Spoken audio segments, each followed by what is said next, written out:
Olá, está começando mais um Papo Reto, um programa de entrevistas com os candidatos a vereadores de 2020, um programa idealizado pela Tapera Taperá. E hoje nós estamos com a Vivi Mendes, candidata a vereadora. Tudo bem, Vivi? Olá, tudo bom com você? Qual é a sua caminhada, Vivi Mendes? Primeiro, Alice, quero agradecer muito a Tapera pelo convite, muito bom estar aqui com vocês, mesmo que online. Eu tenho 31 anos, nasci na Zona Leste de São Paulo, onde eu cresci também, minha família toda é de lá. Hoje moro aqui na região do Campos Elíseos, adotei o centro também como minha segunda região. Eu sou advogada formada pela Universidade de São Paulo, especializada na área criminal. Por conta disso, acabei juntando um pouco da minha profissão com a minha militância e também atuo em defesa dos movimentos populares, principalmente nessa parte de criminalização. Fui advogada no caso dos movimentos de moradia aqui do centro que foram criminalizados e perseguidos pela justiça no ano passado. Fui só advogada, né, no caso do mestre Nenê, o capoeirista que sofreu uma violência policial muito grande no meio da pandemia. E então tenho trabalhado também essas duas coisas. Sou filiada no Partido dos Trabalhadores há 8 anos, sou militante feminista, minha grande referência, na verdade, é o movimento que, inclusive, me aproximou da política.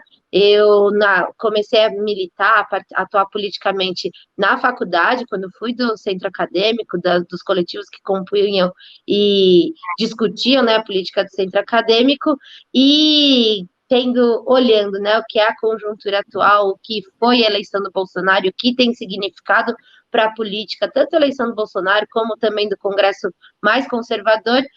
Acredito que agora na eleição de 2020 a gente tem uma disputa fundamental de pensar como a gente vai conseguir montar pontos de resistência a essa política, e por isso estou candidata a vereadora aqui na cidade de São Paulo. Bacana, Vivi, muito legal poder compreender, né, um pouco mais da sua trajetória. E já indo para uma segunda pergunta, né? Você já até puxou um pouco ela na primeira pergunta durante a sua caminhada, que é sobre referências, né? Aí eu queria saber de você qual é a sua referência, quem foi, quem é, né, sua referência durante toda essa caminhada, essa trajetória que você fez se construindo e se entendendo, né? É difícil escolher uma só, né? Mas com certeza, então vou aproveitar um pouquinho para falar de algumas mulheres que me inspiram muito. Inclusive, um dos grandes motes da minha campanha é a discussão de uma agenda feminista para a cidade, porque acredito que a gente tem que ter uma grande disputa ainda no caminho, né, pela igualdade de gênero. Mas como grande referência, a minha primeira grande referência que eu falo feminista foi a minha mãe, que sempre me pautou muito, né? Falou que eu tinha que construir minha autonomia, que eu não tinha que depender de homem nenhum, que eu tinha que me desenvolver e ter a minha trajetória. Então, ela sempre foi, para mim, sempre foi a grande referência, né?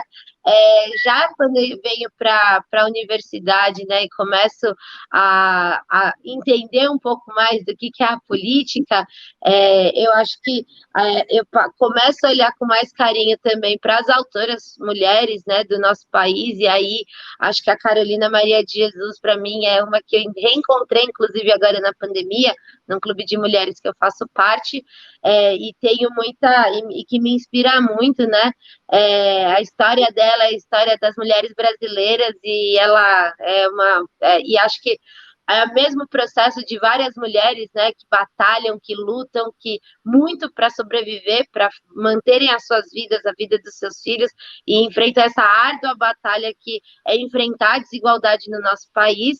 E acho que como referência da política, aí eu vou colocar duas, assim, uma daqui, uma de fora do nosso país. Eu tenho muita referência na presidenta Dilma, nossa primeira presidenta, né? Quando ela se elegeu, foi quando eu olhei para a política e falei, pô, tem espaço para mim aqui nesse, né? É um lugar que tem espaço. Foi muito inspirante, foi uma inspiração muito grande. Foi muito legal fazer aquela campanha, então me animei muito. Mas eu hoje tenho me inspirado muito na Ocasio lá dos Estados Unidos. Acho que quando a gente pensa em renovação política, em para onde a política está caminhando, como construir projetos, né, que são contra, né, contrassensuais, ela tem feito um trabalho super interessante. Eu acho que é possível aqui no Brasil, acho que tem no Brasil já parlamentares com essa característica. Então, eu acho muito bacana que cada vez mais a política esteja sendo ocupada por mulheres jovens, por mulheres que são mais a cara do que é o futuro da nossa política, né, do que homens que são passado, o atraso, né, da nossa política. Então, acho que essas 4 inspirações resumem bem onde eu estou aqui no mundo.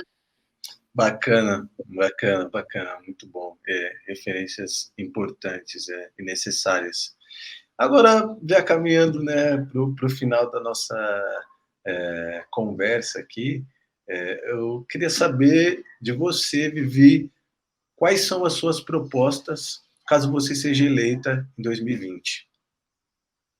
Como eu também falei um pouquinho, né, a minha campanha é baseada muito na discussão das políticas públicas para as mulheres. Eu esqueci de falar na minha primeira fala, mas eu trabalhei na Secretaria de Políticas para as Mulheres da gestão Haddad, tive essa experiência, e aqui no âmbito municipal, tenho certeza que se a gente conseguir construir uma cidade que é mais justa, acolhedora e solidária com as mulheres, a gente vai conseguir construir uma cidade que é melhor para todo mundo.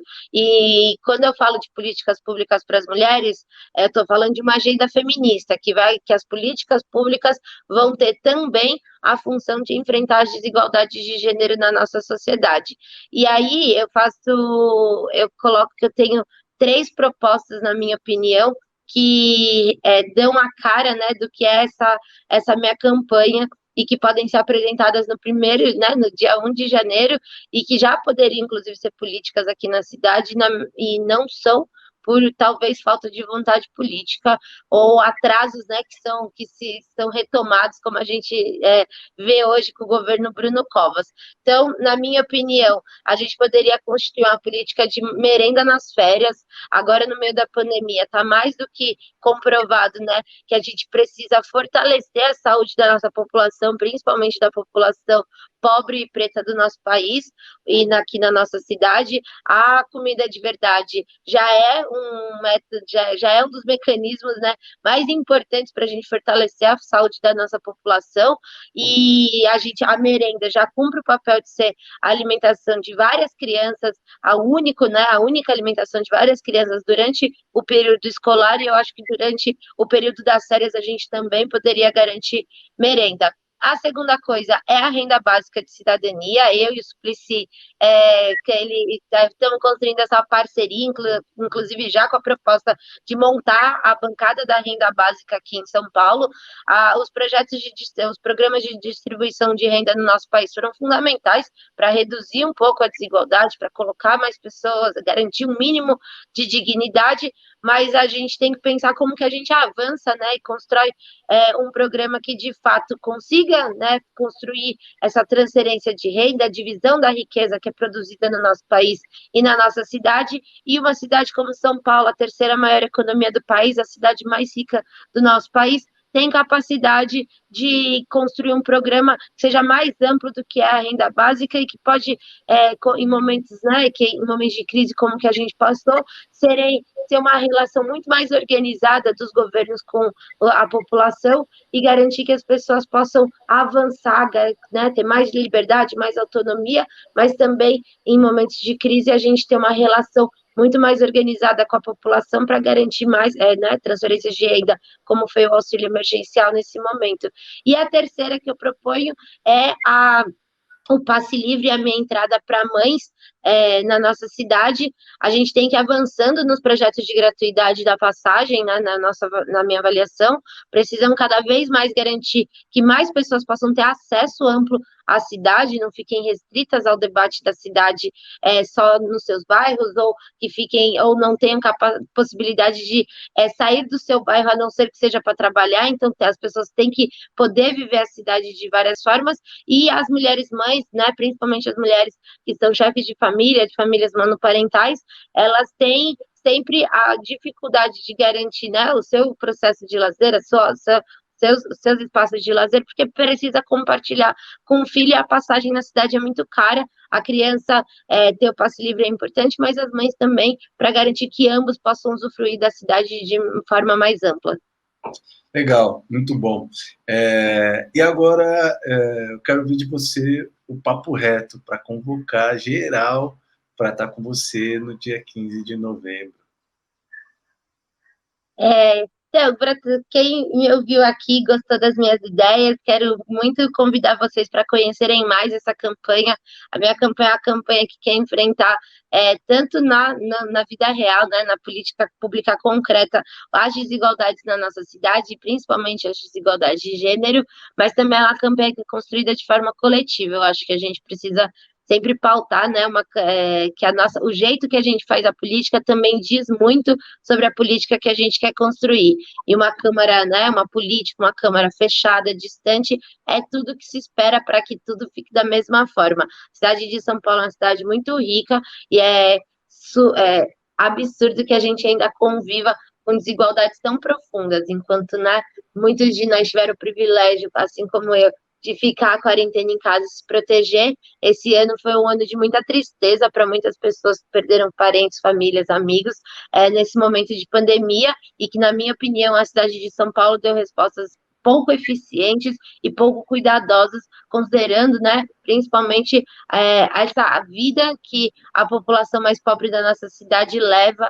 E acho que é momento, né, da política na cidade de São Paulo, já passou da hora, na verdade, dela conseguir dar respostas mais consistentes, mais estruturantes para os problemas da nossa cidade. A gente tem uma Câmara que é dominada por mandatos que se reelegem há décadas, né, há muito tempo, e a gente precisa, na minha opinião, dar uma chacoalhada e colocar pessoas que estejam dispostas a mudar essa política. E aí eu peço para você conhecer minhas propostas, se gostar, votar em mim, meu número é 13180, mas também peço um voto de forma ampla para as mulheres jovens, para as candidaturas de renovação política, que eu acho e da renovação política pela esquerda, e pela, né, e com essa nossa cara de que eu acho que vai ser muito bacana poder construir uma outra política, uma outra cidade a partir da Câmara Municipal.